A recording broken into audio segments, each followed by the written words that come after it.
할렐루야. 우리 자유에 계신 분들과 함께 서로 인사 나누겠습니다. 행복한 주일 되십시오. 우리 그렇게 축복하겠습니다. 행복한 주일 되십시오.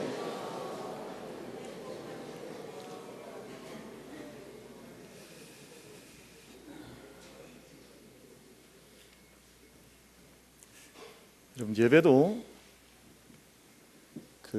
리드미컬하게 드려야 됩니다. 무슨 말이냐 하면, 예배당에 처음 들어오실 때는 마음에 모든 소란스러웠던 것들을 잠잠하게 하셔서 예배당에 들어오셔야 됩니다. 그래서 예배가 시작되기 전까지, 예배의 차임벨이 울리기 전까지는 고요하게 하나님을 소망하고 앙망하면서 묵상하고 기도하는 시간을 가지시는 것이 가장 좋습니다. 그래서 예배 때 하나님을 만날 수 있도록 준비하는 시간이죠. 그리고 찬양이 시작되면, 우리가 기도가 올려드리고 찬양이 시작되면 찬양 때는 아주 힘있게 찬양하는 것이 대단히 좋습니다. 그래서 우리 모든 찬양할 때, 우리 만민교회는 찬양 드릴 때 우리 반주자도 그러하고 우리 모든 회중도 그러하고 힘있게 자기의 그 찬양의 속도를 잃어버리지 아니하도록 힘있게 찬양하는 것이 좋습니다. 그리고 말씀을 들을 때는 눈을 감고 말씀 듣는 것이 아닙니다. 여러분, 예배를 드릴 때는 하나님의 말씀이 우리를 향해서 선포되는 시간이거든요. 묵상의 시간이 아니에요. 묵상의 시간이 아닙니다. 그래서 하나님께서 오늘 내게 주신 말씀을 사모하고 기다리면서 하나님의 말씀을 기대하는 마음으로 말씀을 듣는 것이죠. 그래서 우리 교회가 하나님 앞에 한순간, 우리가 짧은 1시간, 또 짧은 1시간의 예배이나 하나님 앞에서 힘껏 영으로 예배하는 은혜와 행복함이 이전에 충만하기를 축원합니다. 그렇게 예배를 드리는 것입니다. 한 나라의 어떤 왕에게 7명의 공주가 있었습니다. 아주 아름다운 공주들이었고, 풍성한 머릿결을 가진, 우리 한국에서는 3단 같은 머릿결, 그렇게 표현하죠. 아주 아름다운 머릿결을 가지신, 벌써 내 머리 같다 그렇게 생각하는 분도 있으시죠. 그런 3단 같은 머릿결을 가진 7명의 공주가 있었는데, 왕이 그 공주들을 위해서 머리 장식을 100개씩을 선물을 했습니다. 그러니까 머리 자체도 너무너무 수려하고 아름답고 화려한데, 거기에 100개나 되는 왕이 하사한, 아버지가 하사한 머리 장식을 달았으니 머리가 얼마나 아름답게 그렇게 보였겠습니까? 어느 날 머리카락을 손질하던 첫째 공주가 100개의 머리 장식을 다 이렇게 하나씩 헤아리면서 머리를 장식해 가는데, 머리 장식이 하나가 없어진 것을 발견한 거예요. 이 머리 장식이 없어졌으니까. 근데 이 첫째 공주가 생각할 때 머리 장식이 하나 없어졌다고 하는 것은 완벽하지 않다는 거잖아요. 그리고 완벽하지 않다고 하는 것은 아름답지 않다는 것을 뜻하기 때문에 이 하나가 사라진 것을 참을 수가 없었습니다. 그래서 이것을 채워넣기 위해서 어떻게 했냐 하면, 자기의 시종을 보내어서 둘째 공주 방에 몰래 가서 그것을 위치를 이동하게 했습니다. 그래서 거기 있는 것을 가지고 와서 자기 머리에 장식을 했어요. 둘째 공주도 머리 장식을 하다가 보니까 하나가 없어졌습니다. 그러니까 둘째 공주는 누구한테로 보냈겠습니까? 시종을 셋째에게 보내어서 머리 장식을 가져오게 했어요. 셋째는 넷째에게, 넷째는 다섯째에게 쭉 그렇게 하나가 없어진 이것을 문제 삼아서 내려가다 보니 마지막 하나가 모자란 공주는 몇째 공주겠습니까? 다 잊으셨죠? 벌써 제가 몇 명 있다고 말씀드렸는지. 그러니까 7째가 이제 이 머리 장식이 없어졌구나. 제가 지금 1분도 안 지났는데 벌써 잊어버리시면 어떡하세요? 7째 공주가 이제 문제가 생겨나게 된 겁니다. 근데 막내 7째는 좀 다르게 생각을 했어요. 하나가 없어진 것을 크게 대수롭지 않게 생각을 했습니다. 99개나 내가 가지고 있으니까.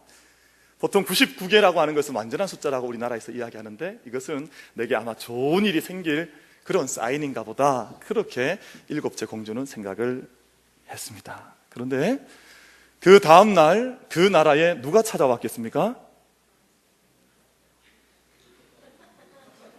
알고 계시죠? 누가 찾아왔는지? 백마를 탄 이웃나라의 왕자가 찾아왔는데, 뭘 들고 왔는고 하니 머리 장식을 들고 온 거예요. 머리 장식을 들고 와서 왕에게 이야기를 합니다. 폐하의 공주들 가운데 이 머리 장식을 잃어버린 공주가 있다고 하는데 제가 오늘 찾아서 봤습니다. 제가 오늘 이렇게 인사드리는 것은 이 머리 장식의 주인공 되는 공주와 제가 뭘 하고 싶다고요? 어떻게 하셨습니까?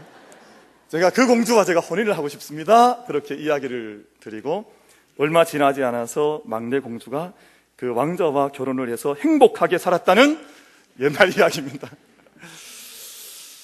여러분, 새해에 우리 만민교회 모든 사랑하는 성도님들께서 행복한 믿음의 삶을 달려가기를 축복합니다. 그런데 100을 다 가졌다고 해서 행복한 인생이 아닙니다. 모든 것이 다 있어야 행복할 것 같지만 100개 중에서 하나가 없어져도 가장 마지막 막내 7째가 행복감을 느꼈던 것처럼 내가 세상에 가져야 하는 모든 것들을 가진다고 해서 우리가 행복한 인생을 살아가는 것은 아닙니다. 한 연구 결과에 따르면 사람이 어느 정도 이상의 물질과 자기의 소유를 얻게 되면 그 다음부터는 아무리 더 많은 것을 가져도 그 물질 때문에 내가 행복감을 느끼지 못한다고 하는 그런 연구 결과가 있습니다. 무슨 말씀이냐 하면 물질이 줄 수 있는 만족과 행복은 사실은 한계가 있다는 겁니다. 우리가 어마어마하게 많은 물질을 가지고 싶지만, 우리가 어마어마하게 좋은 환경을 가지고 싶지만, 그렇게 좋은 환경과 물질을 내가 다 가진다고 해서 내가 완전한 행복에 도달할 수 있는 것이 아니라는 것입니다. 그러면 우리가 어떻게 행복한 삶을 살고 올 한 해 우리 만민교회가 행복한 공동체가 될 수 있도록 하나님을 함께 섬겨 나갈 수 있을 것인가, 3가지 말씀을 함께 드리고자 합니다. 첫 번째는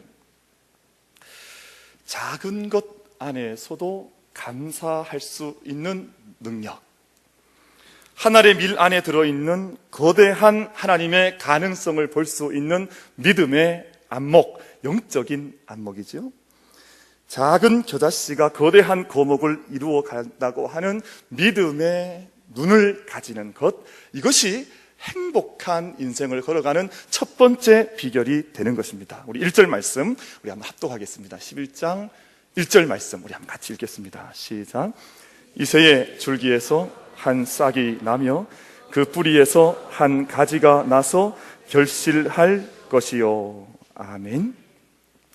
이새의 줄기에서, 이새의 뿌리에서 자라는 한 싹이 나게 하신다.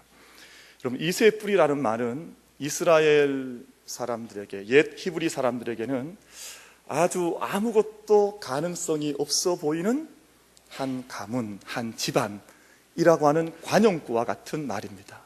이새의 뿌리는 마치 한 나무가 밑둥이 잘려져 버려서 나무는 없어진 채 밑둥밖에 남아있지 않은 가능성이라고는 너무너무 보이지 아니하는 어려운 삶의 상태, 이것이 이새의 뿌리인데, 하나님께서 그 이새의 뿌리, 이새의 밑둥, 아무것도 보이지 않는 그루터기 가운데에서 한 작은 씨앗, 한 작은 줄기가 나게 하셔서 그 줄기를 통해서 하나님의 역사를 이루어 가신다 하는 것이 이사야에서의 말씀하는 인생의 하나님의 일하시는 방법입니다. 이것이 하나님의 방법입니다. 고린도전서 1장 27절 말씀, 그러나 하나님께서 세상에 미련한 것들을 택하사 지혜 있는 자들을 부끄럽게 하려 하시고 세상에 약한 것들을 택하사 강한 것들을 부끄럽게 하려 하시며 라고 말씀을 합니다. 이 세상 가운데에서 크다 하는 사람들을 하나님께서 사용하시는 것이 아니라 작고 내가 약하다 하는 사람들을 하나님께서 붙드셔서 그를 통해서 하나님의 일을 해 나가신다, 그렇게 말씀을 하지요. 그래서 하나님 택하신 방법이 십자가의 미련한 방법으로 세상을 구원하시고 전도의 미련한 방법으로 믿는 자들을 불러오시기를 하나님께서 기뻐하셨다. 세상의 방법과는 하나님의 방법은 다른 방법을 우리에게 보여주시고 그 방법을 통해서 일하기를 원하신다, 그렇게 말씀을 하고 있습니다. 교회의 행복도 마찬가지입니다. 교회 공동체가 행복한 것은 교회가 완전하기 때문에, 완벽하기 때문에 교회가 행복한 것은 아닙니다. 사람들 눈에 보기 좋도록 화려한 것처럼 보인다고 행복한 교회가 되는 것이 아닙니다. 여러분, 수십억, 수백억 쌓아놓은 교회가 우리나라에 생각보다 많습니다. 근데 그 수많은 재물을 쌓아놓고 교회에 분쟁이 일어납니다. 물질의 노예가 되어서 수많은 헌금이 있으면 행복할 것 같지 않습니까? 여러분, 행복할 것 같죠? 저희는 아니라고 생각하시는, 상당히 성숙한 신앙을 가지신 우리 만민교회가 확실한 것 같아요.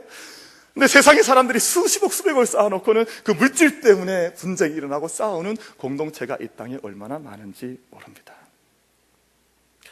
행복한 교회는 외적 행위와 눈에 보이는 일들 때문에 행복한 것이 아니라 영적 본질과 영적 풍성함 때문에 행복을 누리는 공동체인 줄로 믿습니다.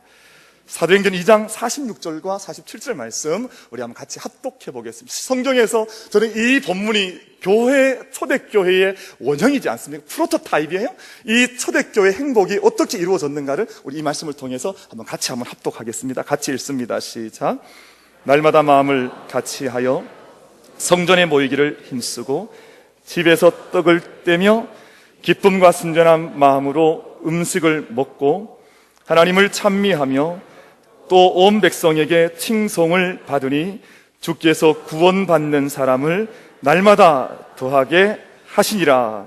아멘. 여러분, 이것이 초대교회에 이루어졌던 성도들의 행복한 신앙생활의 모습이었습니다. 이들이 성전에 날마다 모였다 그랬죠?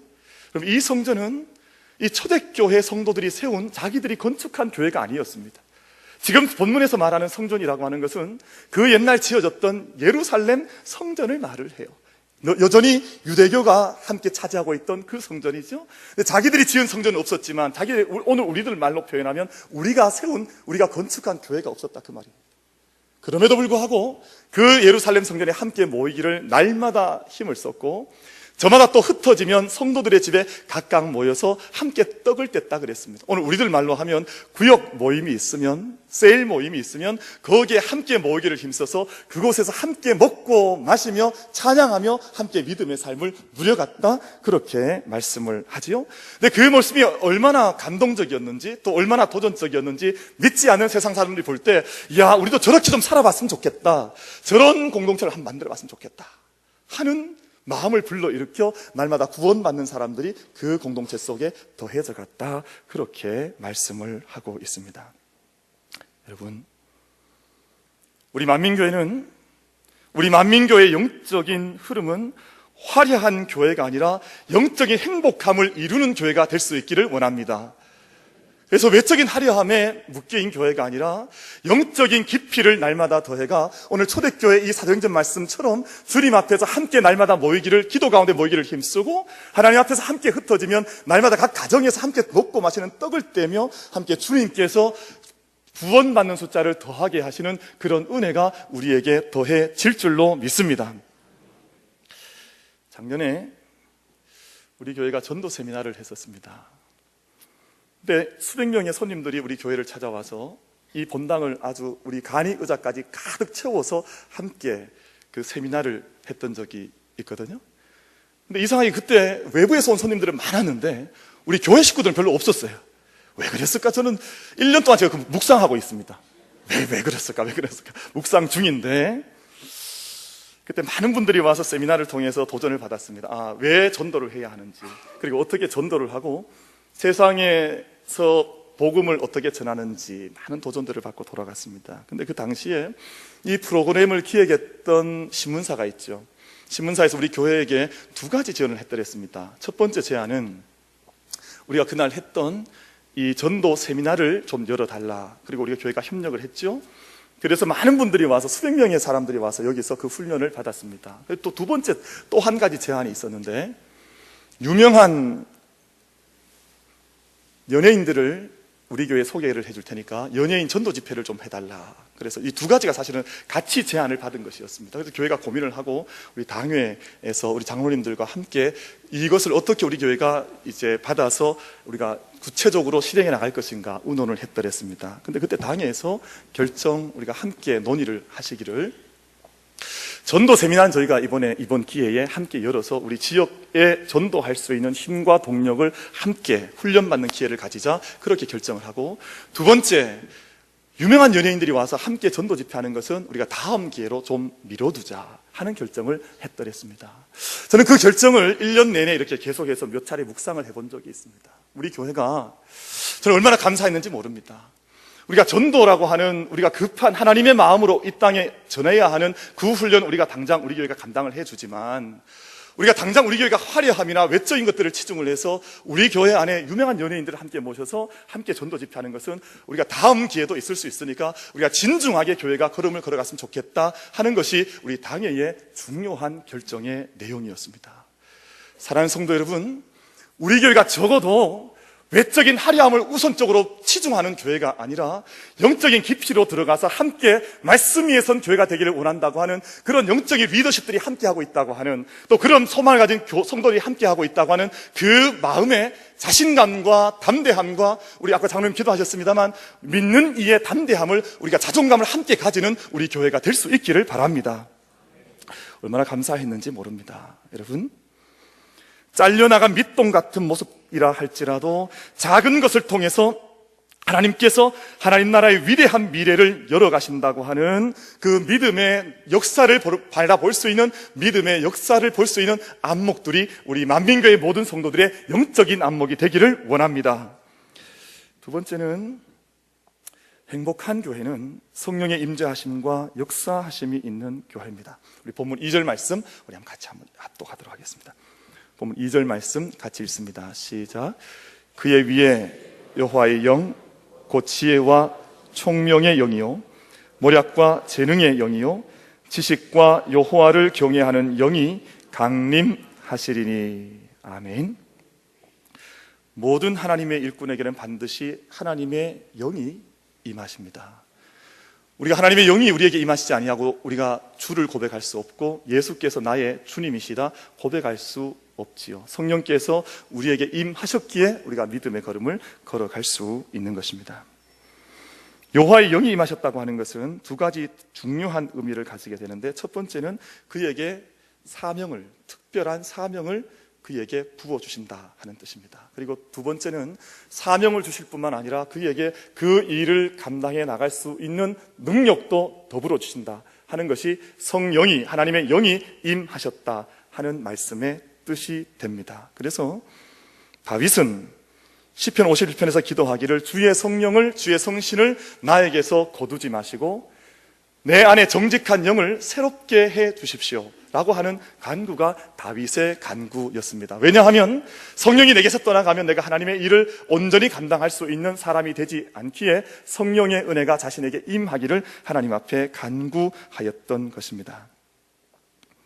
예수님께서도 그 사역을 시작하실 때 누가복음 4장 말씀을 보면 성령이 예수님 머리 위에 임하셨다고 말씀합니다. 누가복음 4장 18절 19절 말씀. 주의 성령이 내게 임하셨으니 이는 가난한 자에게 복음을 전하게 하시려고 내게 기름을 부으시고 나를 보내사 포로된 자에게 자유를, 눈먼 자에게 다시 보게 함을 전파하며 눌린 자를 자유롭게 하고 주의 은혜의 해를 전파하게 하려 하심이라. 예수님의 사역 첫 발걸음을 떼시면서 하나님의 거룩한 영이 예수님에게 임하신 후에 모든 이 세상의 일을 감당해 나가셨다 말씀을 하고 있습니다. 그러므로 오늘 저희가 반드시 기억해야 할 것 두 가지가 있는데 말씀을 드리겠습니다. 첫 번째는 성령이 임하실 때 우리가 두 가지 은혜를 누리게 되는데, 첫 번째는 능력을 받습니다. 오직 성령이 너희에게 임하시면 너희가 무엇을 받는다 그랬습니까? 너희가 권능을 받고 복음을 전하게 된다. 사도행전 1장 8절의 말씀이지 않습니까? 그러니까 믿는 이들이 주의 공동체가 성령의 충만함을 받지 아니하고 하나님의 일을 한다고 하는 것은 하나님의 약속이 아니라는 것입니다. 우리에게 성령이 임한 후에 그의 능력을 받고 하나님께서 맡기신 일을 감당할 수 있다고 하는 것이 하나님의 말씀이죠. 그래서 오늘 본문 말씀을 보면 성령은 먼저 지혜와 총명의 영으로, 그리고 우리에게 모략과 재능의 영으로, 그리고 지식과 여호와를 경외하는 영으로 우리에게 임하셔서 우리에게 이런 모든 능력들을 부어주셔서 그 일을 감당하게 하신다고 하는 것을 약속을 하고 있습니다. 지혜와 총명이라고 하는 것은 하나님의 영이 임하실 때 우리 마음속에 임하는 능력인데, 선한 판단력 그리고 깊은 통찰력을 말합니다. 우리가 공동체를 섬겨나가면서도, 교회를 섬겨나가면서도 성령을 받지 아니하여서 이런 지혜와 깊은 통찰력을 가지지 못하면 하나님의 교회 또한 우리의 가정, 이 땅을 바르게 섬겨 이끌어 나갈 수가 없는 것이죠. 또한 성령은 모략과 재능의 영이라 그랬습니다. 어떤 일을 할 수 있는 추진력이요, 전략을 짜고 정책을 세워나갈 수 있는 힘이 모략과 바로 재능의 영입니다. 마지막으로 지식과 여호와를 경외하는 영이라 그랬습니다. 하나님을 즐거워하고 하나님을 경외할 수 있고 하나님을 향한 가난한 마음을 가져서 늘 경건한 삶을 살아갈 수 있는 능력을 주시는 영이 바로 하나님을 경외하는 영, 지식의 영이라고 말씀을 하고 있습니다. 둘째로 성령은 비전을 주십니다.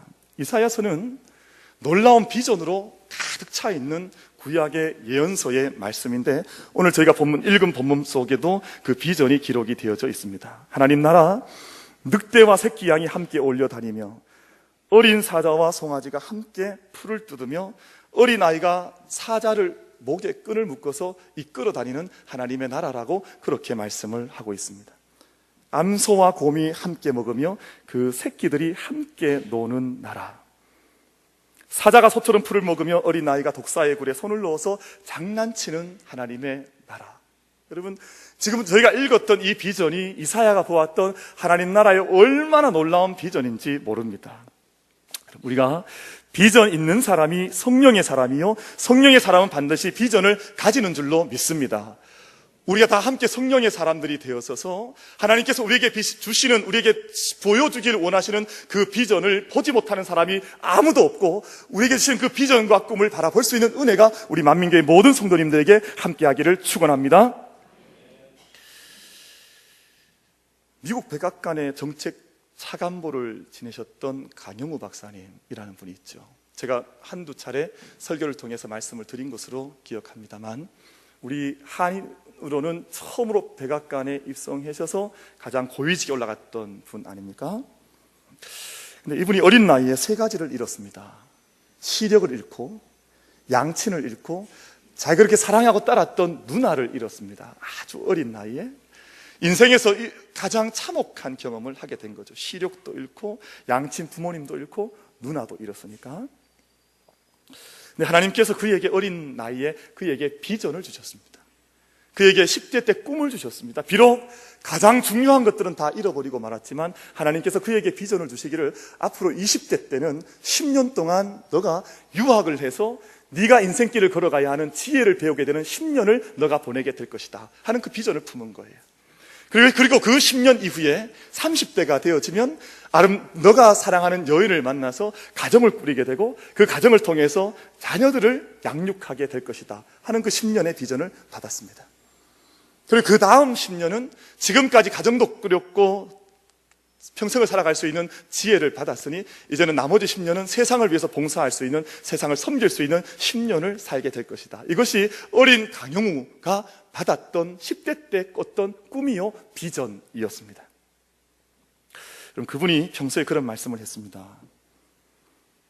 물론 몇 해 전에 하나님 부름 받으셨습니다만 꿈의 크기와 인물의 크기는 비례하는 것이다. 사람이 꾸고 있는 꿈의 크기가 바로 그 사람의 인물의 크기라고 그분은 늘 그렇게 역설을 했습니다. 그래서 큰 꿈을 가져야 하는데 그분은 가장 큰 꿈은 하나님 나라가 이 땅에 임하는 것이 자신의 가장 큰 꿈이라고 늘 입버릇처럼 젊은이들에게 말하는 것을 주저하지 않았더랬습니다. 사랑하는 성도 여러분, 오늘 우리가 이 시간 1월 둘째 주 예배를 드리면서 오늘 우리는 어떤 꿈의 크기를 가지고 있습니까? 여러분의 가정을 향해서 우리는 어떤 꿈의 크기를 가지고 하나님 앞에 기도하며 그 꿈을 하나님께 올려드리고 있습니까?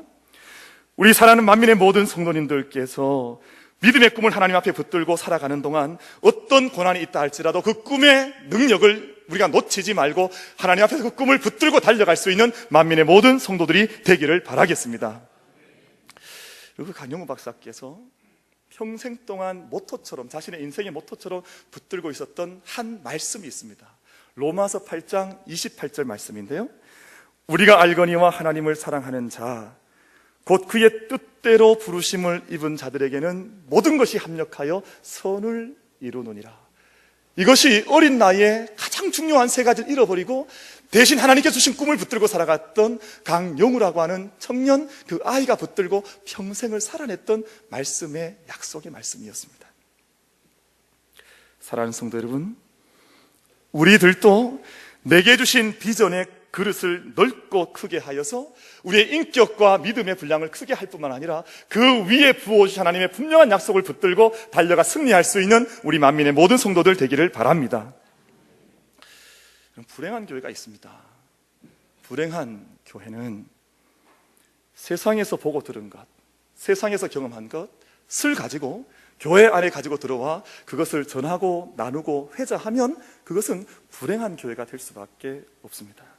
세상의 힘, 세상적 생각, 세상의 이성과 법의 논리가 교회 안에 들어오게 되면 교회는 교회가 지켜야 하는 행복을 지켜낼 수가 없습니다. 반면에 행복한 교회는 정반대의 교회입니다. 성령의 임재하심 가운데에서 능력과 비전을 받고 그 비전을 가진 교회는 행복한 교회가 되는 줄로 믿습니다.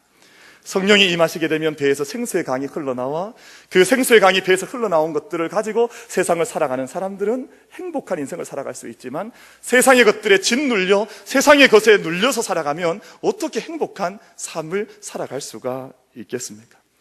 우리가 주의 전환에서 함께 예배드리고 함께 성령의 감동하심 속에 함께 하나님을 바라보고 예배하는 이 시간을 통해서 내게 주시는 영적 경험, 성령의 은혜, 성령의 말씀 다짐을 통해서 이 세상 가운데로 들어가서 우리가 세상이 우리를 어찌할 수 없는, 세상이 감당할 수 없는 행복한 삶을 달려갈 수 있는 우리 만민의 모든 성도들 되기를 축원합니다. 그럼 마지막으로 행복한 교회는 하나님을 아는 지식으로 충만한 교회가 행복한 교회입니다. 우리 본문 9절과 10절 말씀, 우리 2절 말씀을 우리 한번 같이 봉독하도록 합니다. 같이 읽겠습니다. 시작. 내 거룩한 산 모든 곳에서 해됨도 없고 상함도 없을 것이니 이는 물이 바다를 덮음같이 여호와를 아는 지식이 세상에 충만할 것임이니라. 그날에 이새의 뿌리에서 한 싹이 나서 만민의 기치로 설 것이요 열방이 그에게로 돌아오리니 그가 거한 곳이 영화로우리라. 아멘. 여호와를 아는 지식이 세상에 가득한 비전을 이사야가 보았습니다. 여러분, 지난 주간에 프랑스에서 참혹한 테러가 있어서 서방 사회가 깜짝 놀라고 큰 충격을 받았고 지금도 잘 헤어나지를 못하고 있습니다. 그런데 테러의 위험은 프랑스만 가지고 있는 것이 아니라 요즘 모든 서방 사회가 동일하게 가지고 있는 두려움이 테러에 대한 두려움이지요. 근데 전쟁에 대한 두려움은 중동 지역을 보면 참혹하지 않습니까? 그리고 이슬람이 다스리고 있는 아프리카의 이슬람이 가장 강력하게 일하고 있는데 아프리카도 마찬가지요.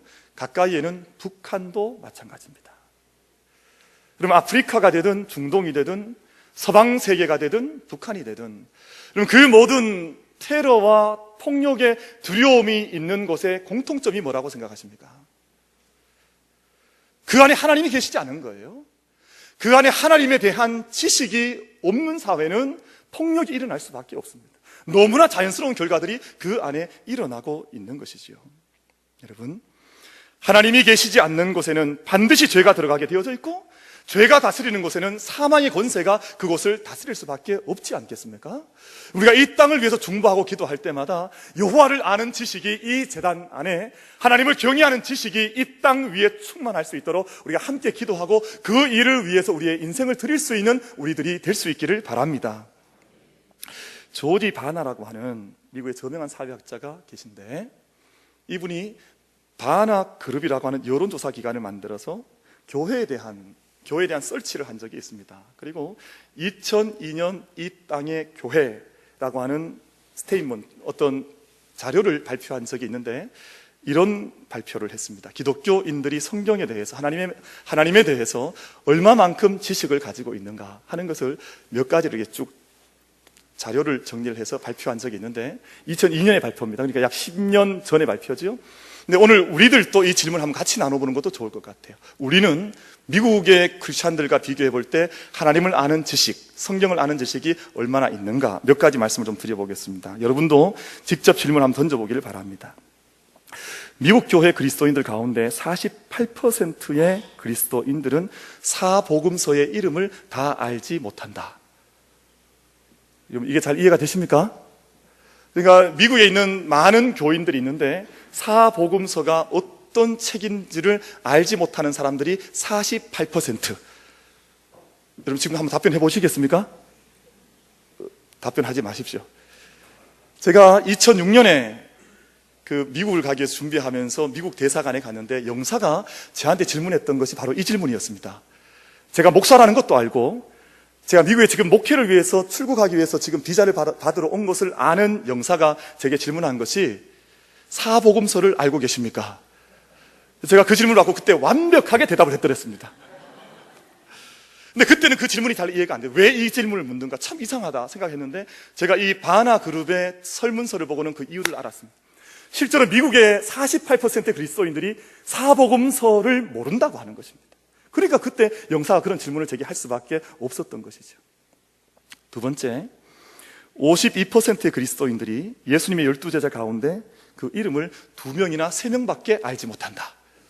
그럼 12제자 이름 다 아십니까? 자, 시작하시면 또 당황하시겠죠. 그러니까 답은 다 하지 마시되 12제자 가운데 몇 명의 이름을 우리가 알고 있습니까? 세 번째, 60%의 그리스도인들이 10계명 중에 5계명 이상을 알지 못한다. 하나님의 10계명 가운데에서 중요한 계명 아닙니까? 모세가 받았고 우리 신앙의 근간과 뿌리가 되는 10계명인데 그 가운데에서 60%의 그리스도인들이 5계명 이상을 알지 못한다는 것입니다. 71%의 그리스도인들이 하나님은 스스로 돕는 자를 돕는다는 말이 성경에 있다고 생각한다. 성경에 있습니까? 없습니까? 어이구야, 우리도 큰일 났습니다. 우리도 답변을 잘 안 하시는데, 하늘은 스스로 돕는 자를 돕는다. 이것은 벤자민 프랭클린이 한 말이지 성경에 있는 말이 아닙니다. 근데 수많은 기독교인들이 이 말이 성경에 있다고 생각을 한다는 것입니다. 여러분, 올해 우리가 하나님을 더 깊이 만나며 하나님을 더 알아갈 수 있는 우리가 되기를 원합니다. 우리가 하나님을 다 알아갈 수는 없습니다. 어떤 분을 만나면 나는 하나님을 다 이해할 수 없기 때문에 하나님을 못 믿겠다 그런 말 하거든요. 저는 가당치 않다고 생각합니다. 여러분, 어떻게 이렇게 하나님을 다 알 수 있습니까? 병원에 가봐도 사람 몸 하나도 다 이해하지 못해서 내과, 외과, 미용과, 정신과 다 구분해서 그거 하나도 다 알지 못하는데 어떻게 하나님을 다 알아갑니까? 우리는 겸손하게 하나님을 내 생명 다하는 그날까지 겸허한 마음으로 조금씩 하나님을 더 만나가고 알아가는 겸허한 믿음의 자세가 우리의 믿음의 모습이 될 수 있기를 원합니다. 여러분, 하나님을 아는 지식이라고 하는 좋은 책이 있습니다. 제임스 패커라고 하는 분이 쓴 책인데 IVP에서 나온 책이에요. 그런데 복음주의 계열에서는 아주 고전 중에 고전으로 인정받는 책입니다. 하나님이 어떤 분이신가를 잘 가르쳐주는 책입니다. 이건 우리에게 참고서와 같은 책이지 않습니까? 우리가 올 한 해는 이 책을 한 손에 붙들고 또 다른 우리의 원래 텍스트죠. 프라이머리 소스라 그러죠. 메인 텍스트인 성경을 붙들고 하나님을 아는 지식으로 우리가 조금 더 겸손하게 채워가는 은혜가 이 한 해 우리에게 있기를 원합니다. 여러분, 이단들은 그렇게 말하거든요. 몇 주 아니면 몇 달 여기저기 성경을 짜집기 한 성경 내용 가지고 사람을 가르치고 나서 하나님을 다 이해했다 그렇게 가르칩니다. 얼마나 하나님 앞에서 경홀한 이야기가 되는지 모릅니다. 적어도 우리 만민교회는 하나님 앞에 겸허한 마음을 주님 앞에 무릎을 꿇는 심정으로 말씀 앞에 서고 또 이런 좋은 고전 중에 영적인 고전을 붙들고 하나님 앞에 무릎을 꿇고 읽어 나가면서 내가 하나님을 다 알 수는 없지만 하나님을 겸손하게 믿으며 그 뿌리를 깊이를 더해갈 수 있는 영적 겸손함과 하나님을 아는 지식이 우리에게 넘쳐날 수 있게 되기를 축복하겠습니다. 그럼 지난 주간에 책을 읽다가 그런 글을 읽었습니다. 행복하게 사는 방법인데 정말 귀한 이야기 같더라고요. 이런 4가지 문구가 있습니다. 춤추라 마치 아무도 보고 있지 않은 것처럼, 사랑하라 한 번도 상처받지 않은 것처럼, 노래하라 아무도 듣고 있지 않은 것처럼, 살아가라 천국이 이 땅에 임한 것처럼. 여러분, 사람이 춤을 추고 노래를 부를 때는 누가 보고 있으면 잘 안 되잖아요. 그러니까 춤추라 마치 누가 보고 있지 않은 것처럼, 노래하라 마치 누가 아무도 듣고 있지 않은 것처럼, 사랑하라 한 번도 상처받지 않은 것처럼. 여러분, 저는 여기에 더해서 한 가지 말씀을 더 드리고 싶습니다. 여러분, 행복하게 살아가십시오. 하나님께서 여러분을 이 땅에 단 한 사람밖에 없는 주인공으로 이 땅에 심어주신 여러분들 아닙니까? 그럼 우리가 이 땅에 살아갈 때 우리의 행복을, 참된 복을 빼앗기지 말고 하나님 앞에서 이 한 해 동안 성령의 은혜 가운데, 약속 가운데, 하나님을 알아가는 지식 가운데에서 우리가 참된 행복을 달려갈 수 있는 우리 만민의 모든 성도들 되기를 주님의 이름으로 축원하겠습니다.